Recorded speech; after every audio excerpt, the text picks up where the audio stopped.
The broadcast is now starting. All attendees are in listen-only mode. Good morning, everyone. Chris Weiser, CEO of Tech Squad IT, coming to you live from Tech Squad HQ today.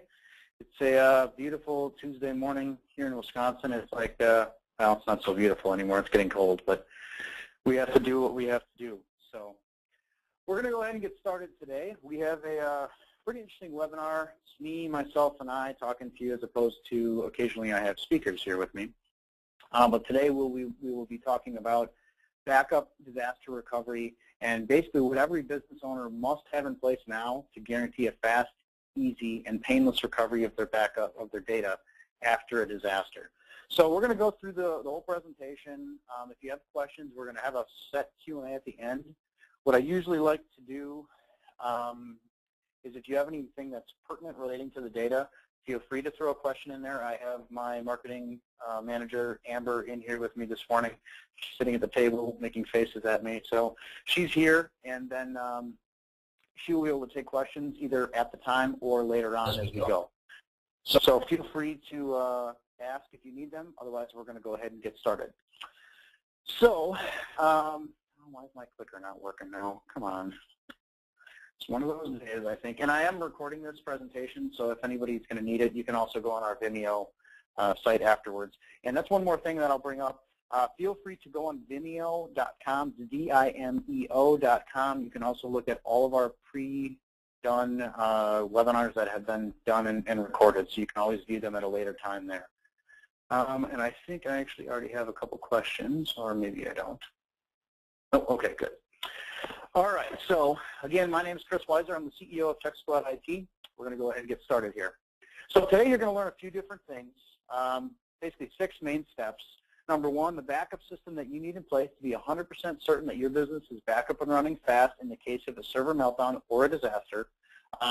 You know, how often do the realistic or the big disasters happen? Not very often, but we're going to go through a couple different things.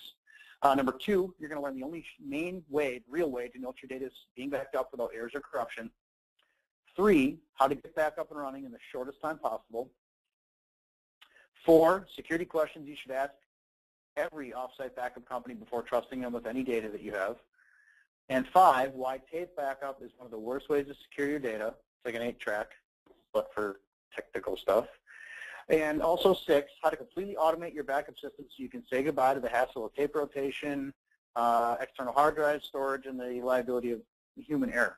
So we're going to move forward here. So today's agenda, we're going to go through how most small businesses back up their data, why tape is not a good option, disasters that can and do happen, the cost of data loss, secure offsite storage of your data, what you need to have in place for a fast recovery, continuous data protection, and, oh, you know what, there's a screw up. Lunch, we're going to have lunch, then we'll have a Q&A.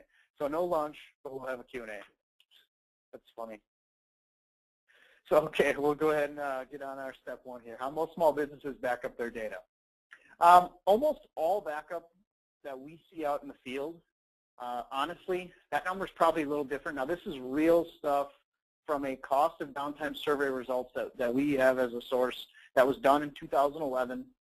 This basically states 40% of small and medium-sized businesses don't get back up their data at all. I'd say it's probably closer to 60%. We see a good amount of people that don't do anything. And the other probably, I'd say 35% think they're backing stuff up, but their backup's not working, and then there's like 5% that's working. 60% of all data is held on PC, laptop, or PCs, desktops. I guess a PC is a desktop, but on a desktop and a laptop. And then also 1/3 of all computers sold are now notebooks, and tablets are really getting out there. And also mobile workers in North America have represented the majority of the workforce since 2003. That's getting more and more every day. So that's a reminder. And you know, when we do our security analysis or our site assessments, as we call them here, we see a lot of scenarios where almost every time we're out there, we find a backup problem. Almost every time. I'd say out of the last 20 we've done, I could bring sales guy Brian in here and say, Brian, how many of these are on there? Amber, you've heard him say that. It's like everything he's talking about all the time is, man, this company thinks they're backing up and they're still on tape and it's just a piece of crap. I was at a nonprofit yesterday. This was me going to one of my friends. She has got a new job as an executive director at a small nonprofit, about 12 employees. They didn't even have their server password documented, and they had a backup that they think is running, but they don't know for sure because it's sitting on a hard drive in their server room. And that is a real case that genuinely happens. So that's a very true scenario. So the one thing I can tell you from today is make sure that you look at your scenario and whatever you have in place and really look at it and say, if somebody were to walk in and steal that server and steal that backup, or let's say somebody was to come in and hit it with a hammer, how long would it take me to get from point A to point Z, point A being down, point Z being 100% backup? So that's a good question to ask yourself. And then let's go through a couple different types of how companies these days are backing up their data. We'll go from worst to best. So worst is going to be your CD, your DVD, your jump drive or a thumb drive or a USB drive or whatever you want to call it. A lot of people, some people call it a pen drive, some people call it a thumb drive. It's a jump drive, DVD drive, whatever you want to call it. It's the cheapest, I'll say that, but it's really only suitable for backing up a few files on either a server or individual workstations. And a lot of people that are using it are usually the small 1 to 3 person companies. They're struggling with finances, and they usually go for that because it's easy, or they just don't know any better and somebody told them that. So that's an option as well. Tape drive, we see this probably, out of everything that we see, this is probably about 95% of what we see. The tape drive is out there. It's used by a lot of different size companies. I'd say the smallest I've seen is like a 1-person company with a server. Pretty much anybody with a server has a tape drive in place. It's definitely the most common type of backup, and it's pretty affordable. It's pretty easy to deal with. Not real huge in terms of file storage, but it gives you an option that at least some stuff can be backed up. Then moving over to the best side, hard drive-based NAS device. NAS is there's 2 terms out there that you're going to see, and there's actually, one is called NAS, means network attached storage. So it's basically a big set of hard drives or disks, hard disks that are attached, and you can see it looks basically like a server. That's very similar to what it really looks like. I'm actually pointing my hand at it, which I'm not sure what that does for a webinar, but it is what it is. Mr. Demonstrative, that's me, right?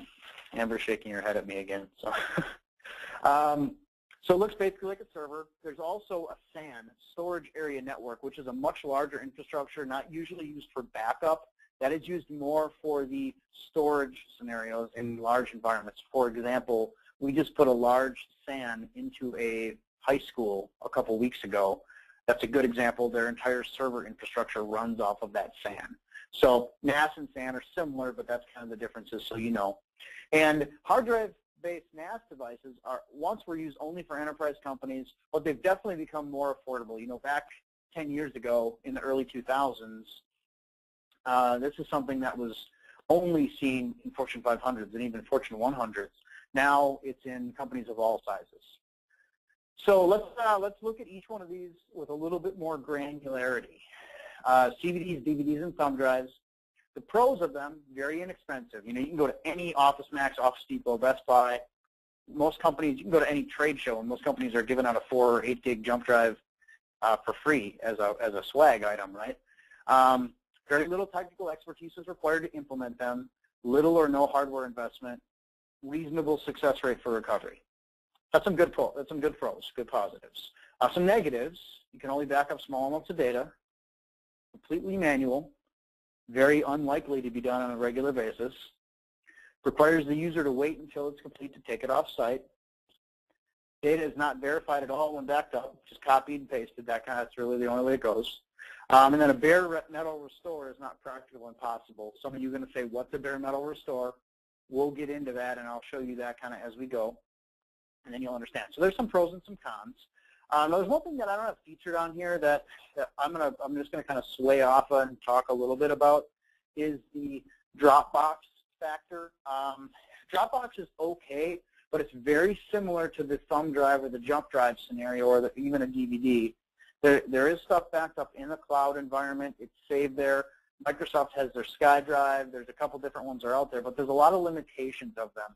I'm going to have a webinar in the future here on specifically on the security risks and potential data loss risks of the online file storage kind of mentality. I'm not going to cover that today. This is more for the on-premise server kind of mentality. So don't get yourself confused. If you have a server, you definitely don't want to focus on Dropbox. It should be something that's used for easy access to files only, or SkyDrive or those things too. You don't want to use it as some type of a file backup. So let's move on to tape drive. You can back up the pros on tape drive. You can back up large amounts of data. Hardware and software is relatively inexpensive. When they talk about relatively inexpensive, they're basically talking about small thousands instead of tens of thousands is basically what relatively inexpensive is. You can get a used tape drive and some tapes pretty cheap, but those tapes are usually anywhere from $50 to $100 a piece to give you an idea, and you want to have a minimum of 10 of them. So you get in the mentality of that's relatively inexpensive. It's usually the least expensive method for larger amounts of data. That is a very true factor. That's where the relatively inexpensive comes in. The backup process is automated, so there's software that runs it. And the bare metal restore is possible with additional software. There's that word bare metal restore again. So we'll come back to that at the end so you understand what that means exactly. And make sure that if you are, I don't want to say a newbie, but if you're somewhat of a layman, if that's the right word, an amateur-ish kind of thing. Is that right, Amber? That works? Okay. Make sure that you're taking notes because this is good, and then you can go back and ask questions later as we go. And some cons of tape, some manual interaction, somebody still has to change those tapes out. That's usually the biggest factor that we see that there's issues.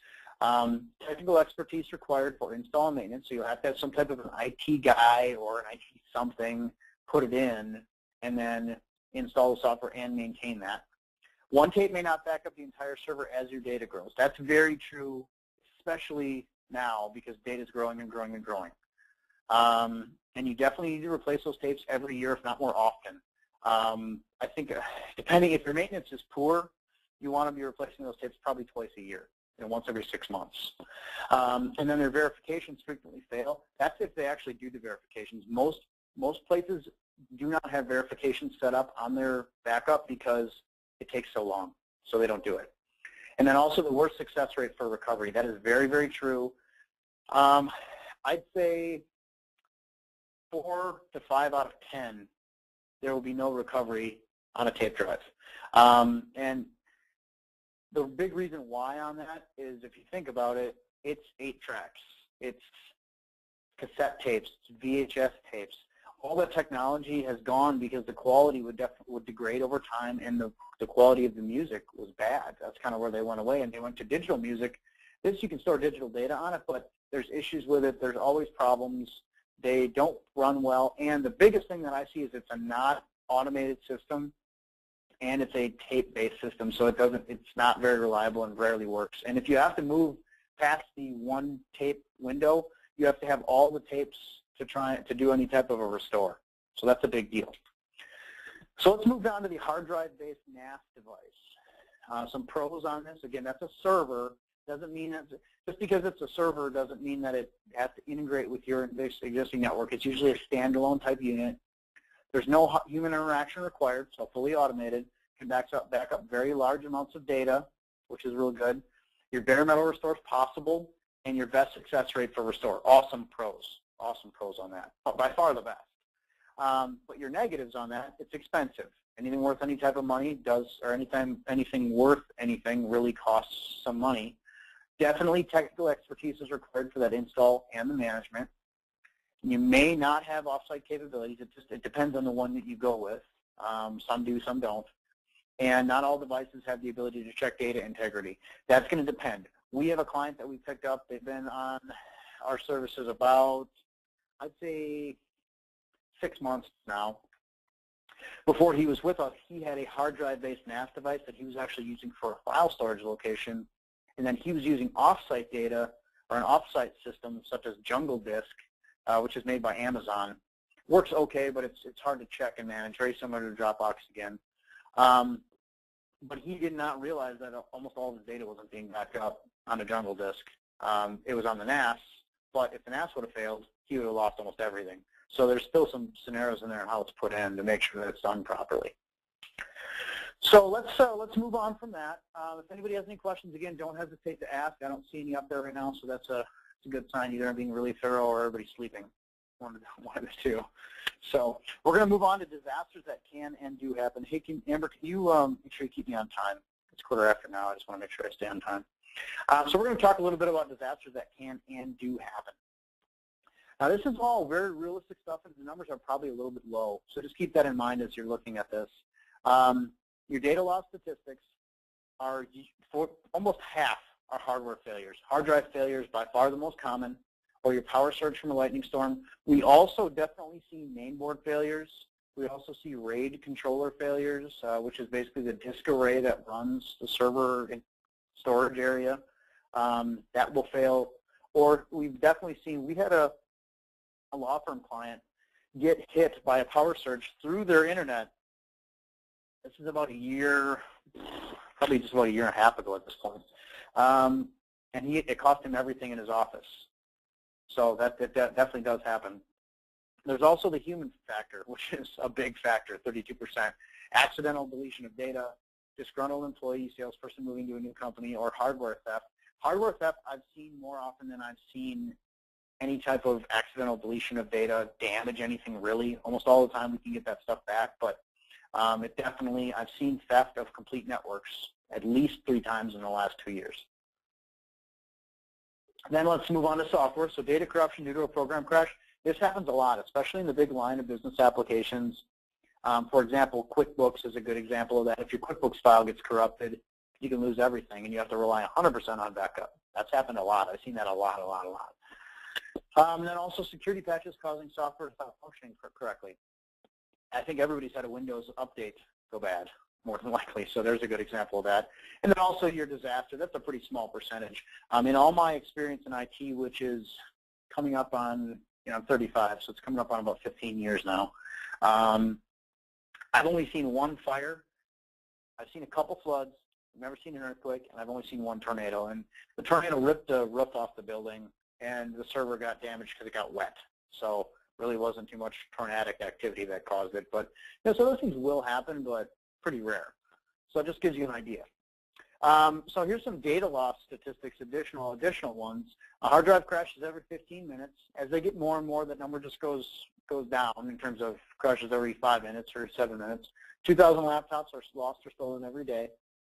32% of data loss is caused by human error. Again, we just saw that. 31% of all PC users have lost all of their files due to events beyond their control at one point. That's a lot. That actually happened to me, except I had all my stuff backed up. I had my laptop stolen out of my car last April. That wasn't at P-Dubs. It was at a restaurant. And then also 25% of lost data is due to the failure of a portable hard drive. This happens a lot. We see hard drives fail here at least 1 a week, every week. Not necessarily ours, but we are dealing with it every week. 44% of data loss is caused by mechanical failures. That's a big one. Servers failing, those kind of things. That's what we just talked about a minute ago. 15% or more of laptops are stolen or suffer hard drive failures. Laptop theft is a big deal. iPad theft is a big deal. And 1 of 5 computers will suffer a fatal hard drive crash during their lifetime. Kind of an IT guy joke is it's not a matter of if hard drives are going to fail, it's a matter of when. So they'll all fail, it's just a matter of whether you get them replaced first or not. So, and that kind of brings us to the next slide here. The overall average failure rate of disk and tape drives is 100%. They will all eventually fail. It's moving parts with motors in them. They will fail. They will burn out. It happens. I guarantee you it will happen to every one of them.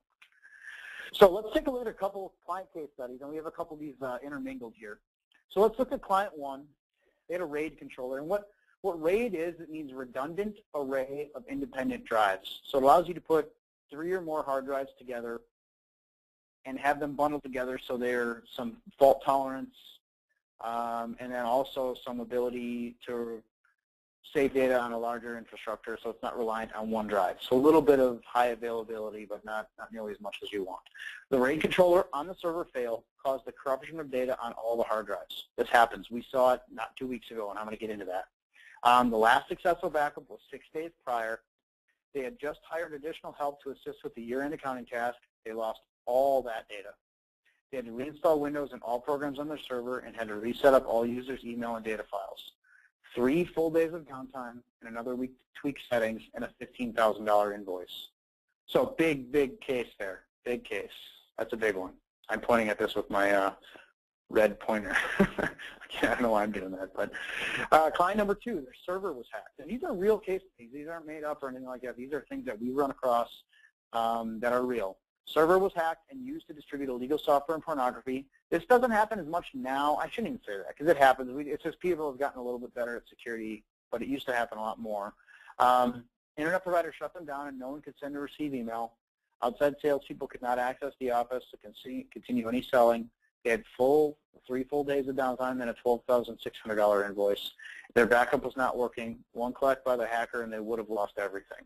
So in a scenario like that, they didn't lose any real data. They got hacked because they didn't have good security, but they absolutely could have, and they got really lucky because their backup was not working.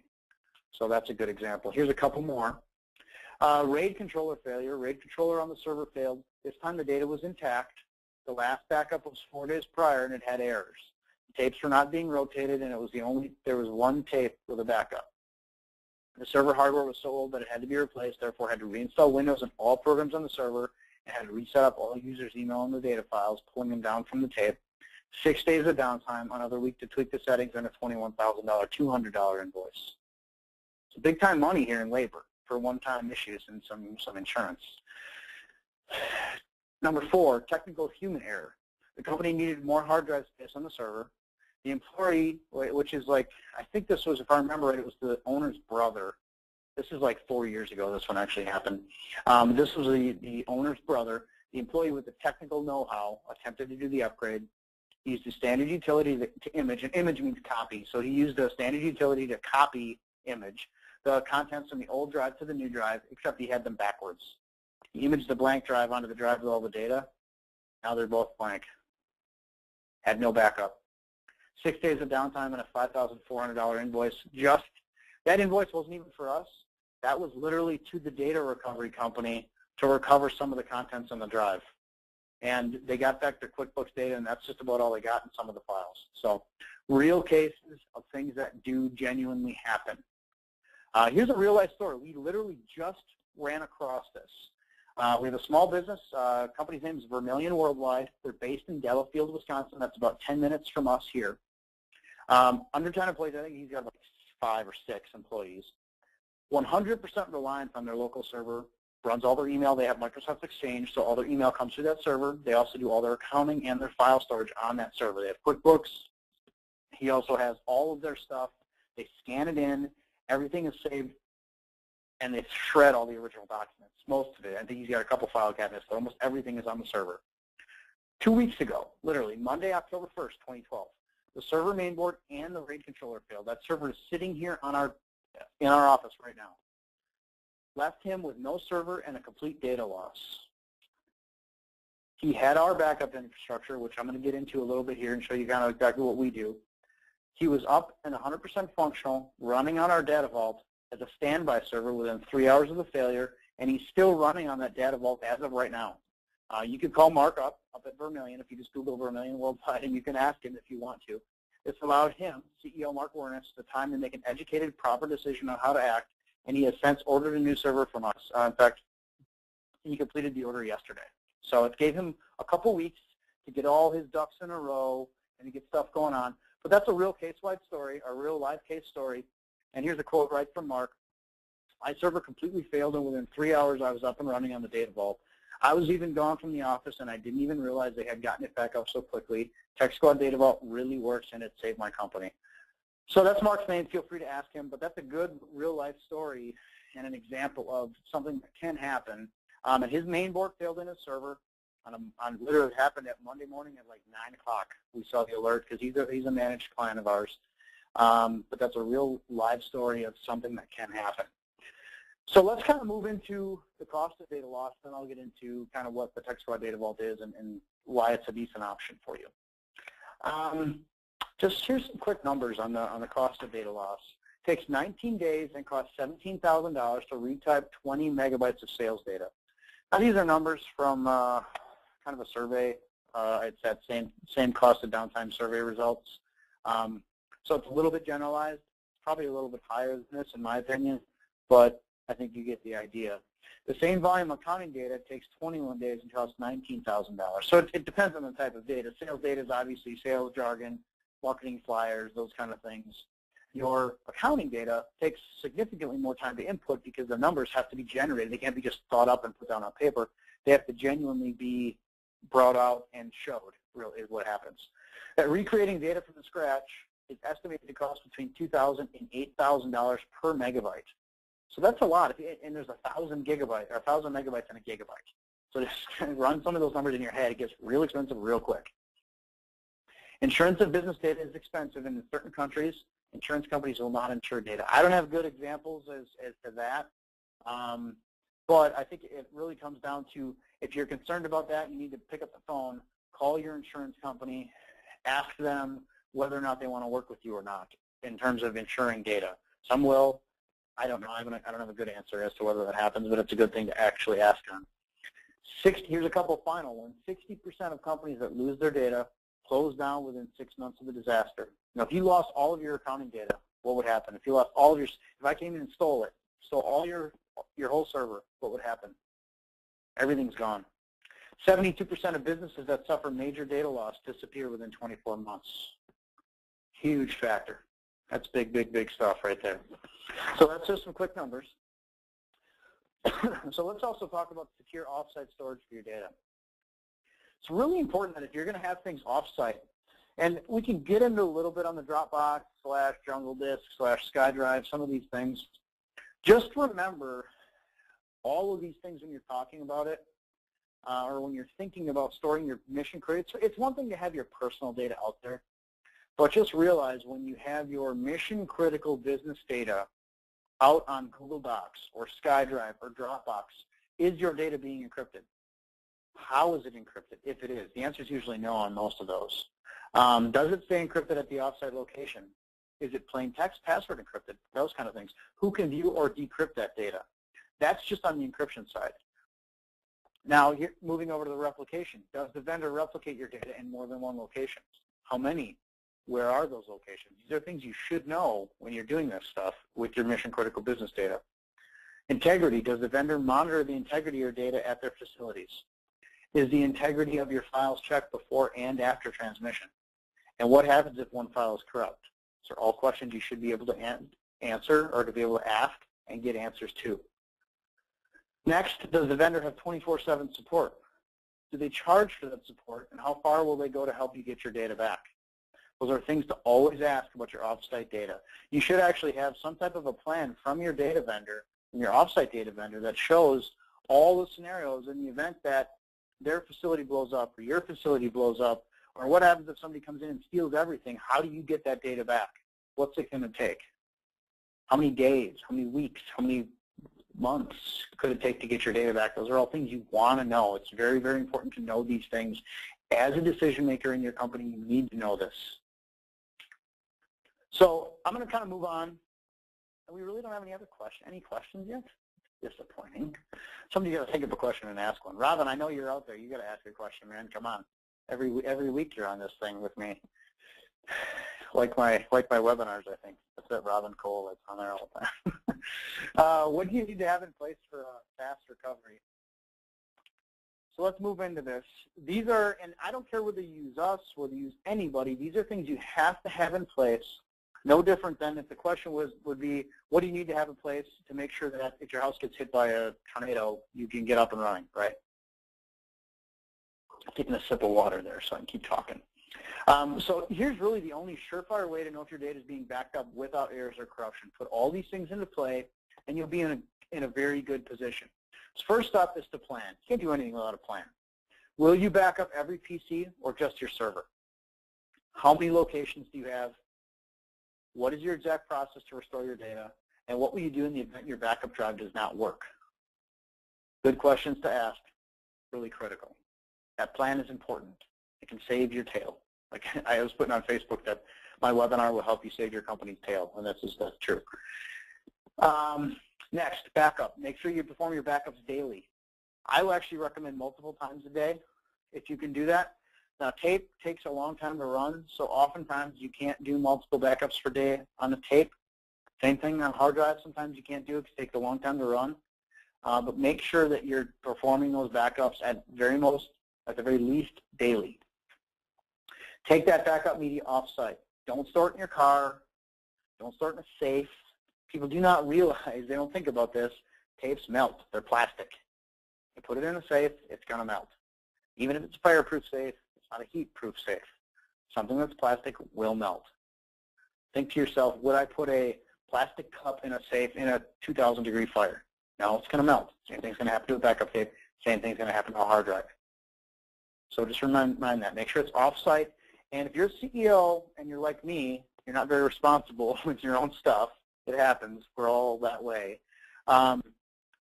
Make somebody on your staff do this kind of thing if you're going to do this actual tape or hard drive media option. It's got to go off-site. You got to have more than one. You got to rotate them. And also have a second backup option, such as an automated remote backup. There's a couple real cheap ones out there. If you have to do it, if you have absolutely no budget, Carbonite's out there. There's Mozy Pro. There's a couple different options that you can use. If you have to use them, that's an option. Next step is to monitor. Review the logs of your backup program daily.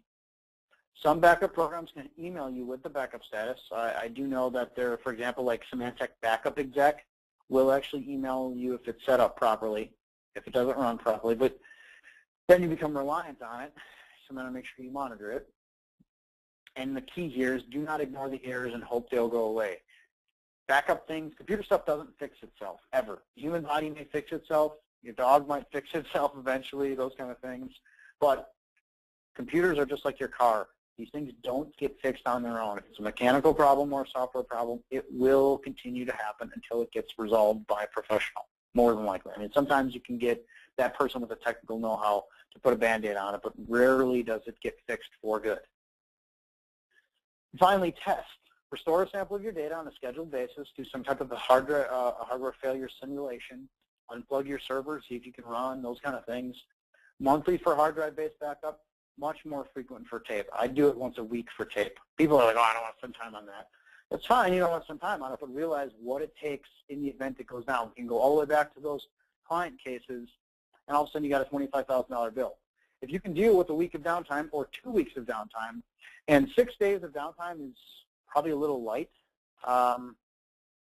More realistically, if we have to recover something from tape, or more than likely not at all, 2 weeks is a more realistic downtime point for something like a total server failure, like Mark's server, Vermilion server that we have sitting back there. Had he not had data vaults, he had hard drives prior to that, he would have probably been down a full week, if not more.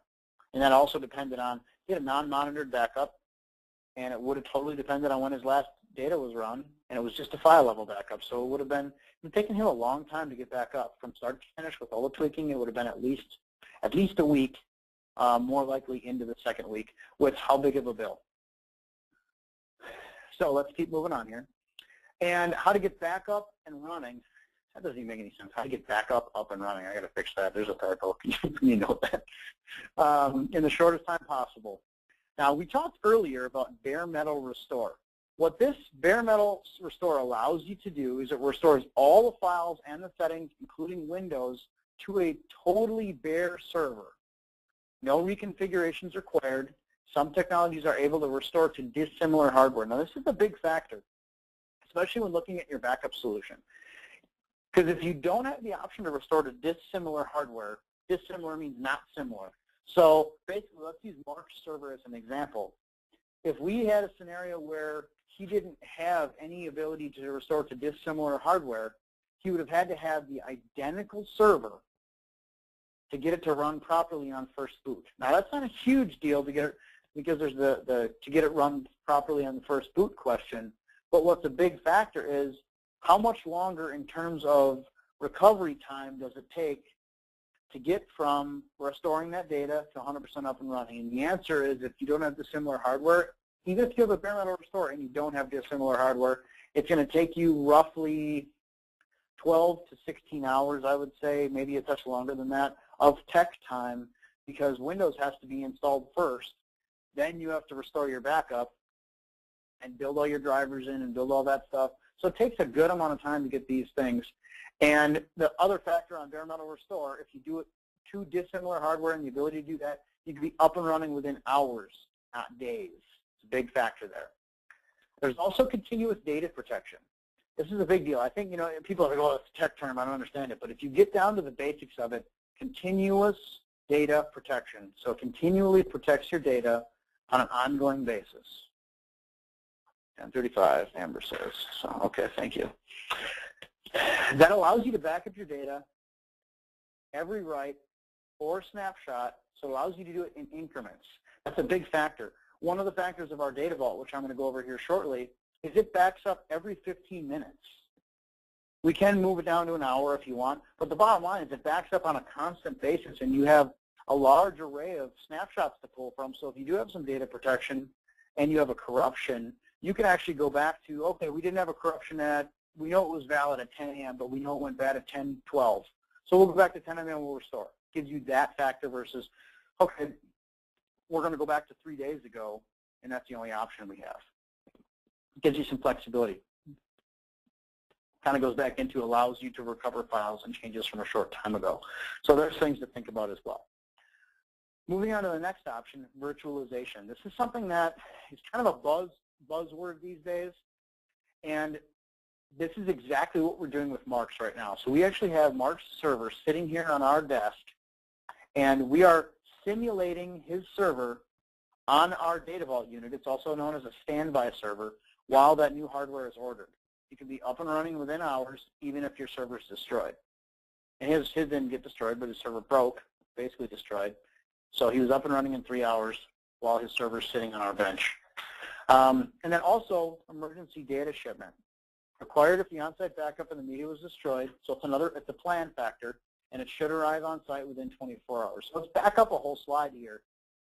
So the plan, the backup, the monitor, and the test, those are things that you need to do for sure to put in with your own environment.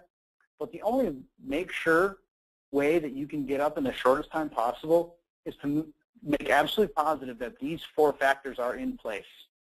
This is your disaster plan right here. You got to have bare metal restore with dissimilar hardware functionality. You have to have continuous data protection. You have to have the ability to virtualize.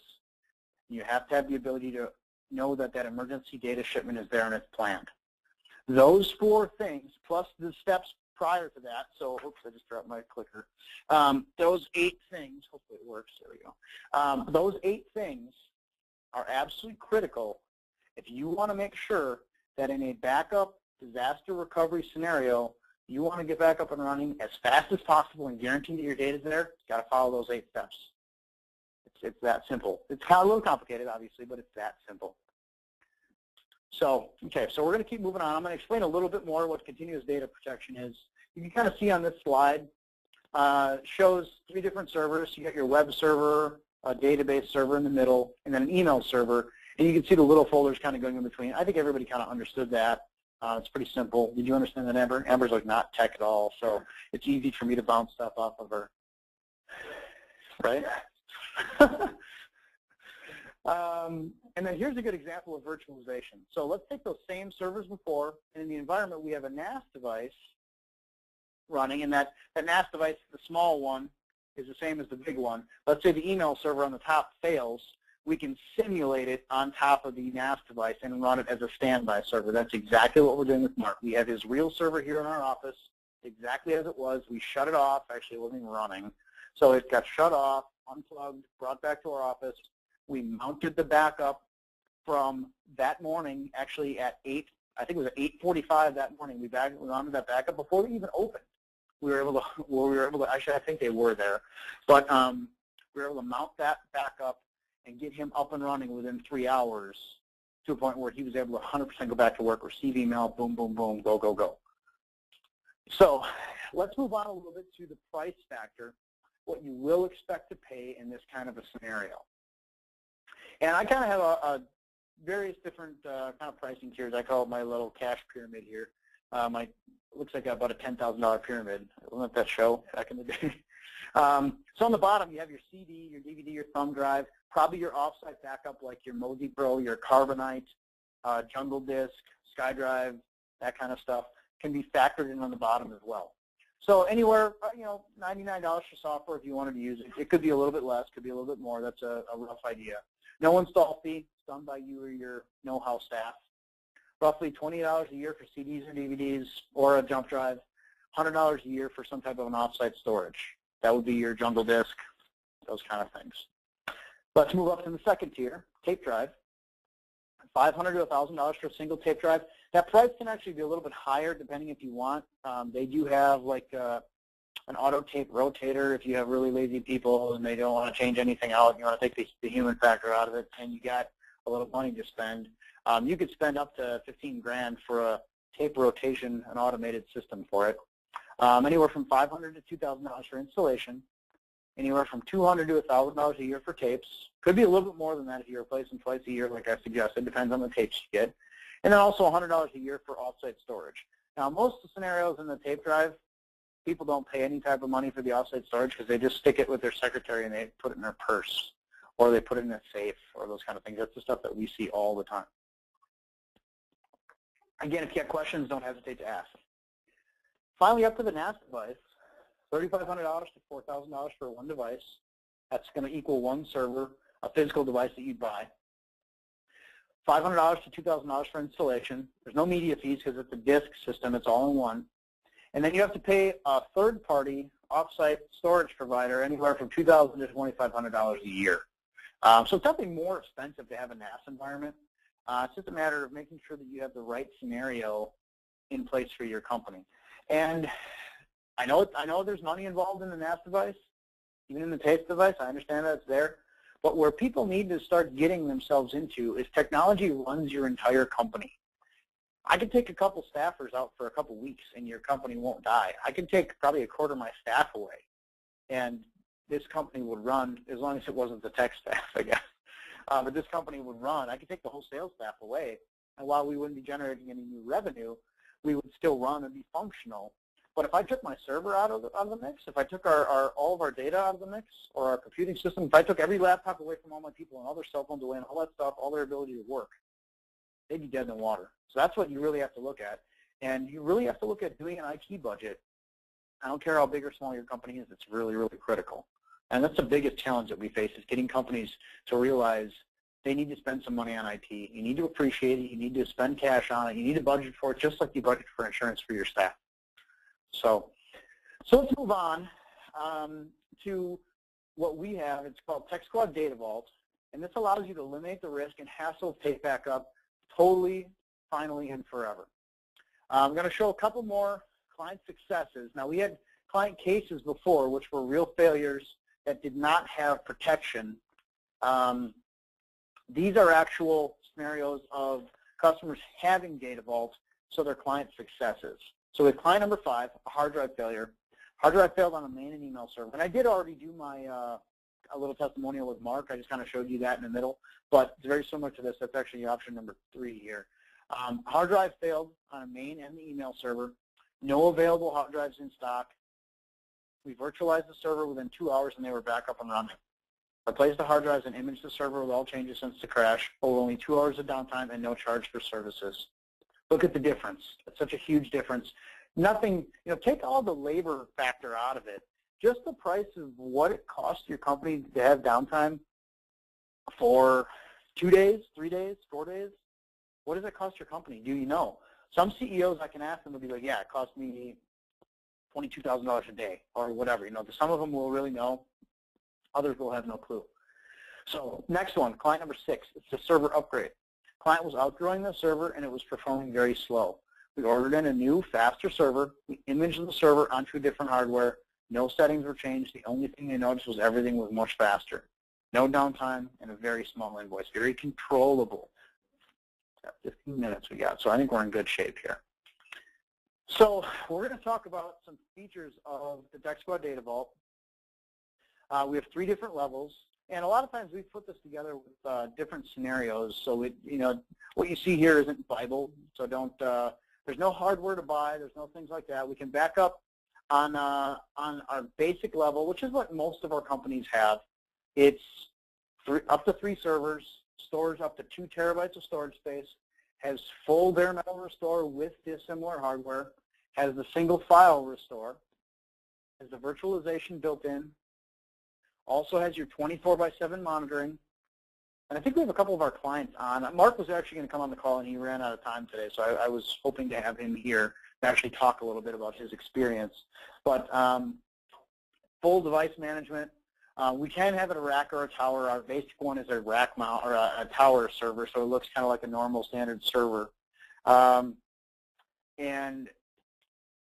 has 450 gigabytes of offsite data included. That's a good amount of data. Most companies that's going to fit in. I think most companies that's right in where we need to make sure that we're in good shape, but we can always go up to a little bit more. There's also cloud virtualization, so if we wanted to, and where that comes into place is if something really fails, we can, or let's say that the unit's destroyed, we can either run out of the cloud for your company and have your company run from that, or we can have it back to you within 24 hours. Let's say you have a theft of your server. We have a guaranteed scenario. In our contract, we have an actual agreement that we sign and you sign together that lays out all of the levels of service. And in that agreement is a 24-hour guarantee that during the week, so let's say your server's blown up right now, by this time tomorrow we'll have a new data vault in place that we can run your company on. So that's a big factor. Any additional storage is $2 a gigabyte per month. So sometimes you're better off to go up to the next level, because if you have 500 gigabytes that you had to go from the 450 up to the 1 terabyte, you'd be there. And then all of your services are included, so all of your labor, all of your restoration. Mark's case, the Vermilion server, he's not paid $1 other than the initial diagnosis of the server. He was not under plan for, so he didn't done that. But any of the data vault time, he's not spent $1 other than what he initially had or what he has in his monthly agreement with us. And then your monthly management cost, all in, you get the appliance, you get all your services, all your labor, all your restore, everything done, off-site handled. It's $6.99 a month.